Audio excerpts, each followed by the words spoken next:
নির্বাচিত সরকার কবে আসে নাই? এদেশে হাজার হাজার বার নির্বাচিত সরকার আইছে, কি করেছে?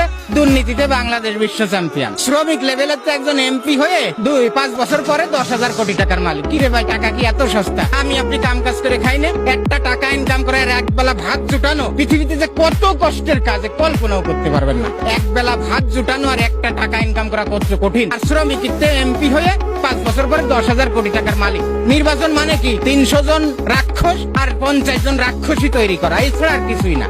আপনার আমার ভাগ্য পরিবর্তন হবে নির্বাচন হলে? এতদিন নির্বাচন হয়েছে, তাহলে তো আমরা লাটে উঠে যেতাম। নির্বাচন নিয়ে কি অন্তর্বর্তীকালীন সরকার কোনো তালবাহানা করছে কিনা? প্রশ্নই আসে না। ওনার কোনো খায়েশ নাই। ওনার যদি খায়েশ থাকতো, ওনার আন্তর্জাতিক যে লবি, কালকেই ভারতও তার পক্ষে কথা বলতো, আমেরিকা তার পক্ষে কথা বলতো, জাতিসংঘ বলতো, ইউরোপীয় ইউনিয়ন, ওই সারা 205টা দেশের রাষ্ট্রপ্রধান, সরকার প্রধান বাংলাদেশে আছে বলতো যে এই লোকরে বসায় দিয়ে গেলাম, কোন শালা যেন নামাতে না পারে। কেউ যদি তার বিরুদ্ধে কথা দেখে নিব, সেটা তার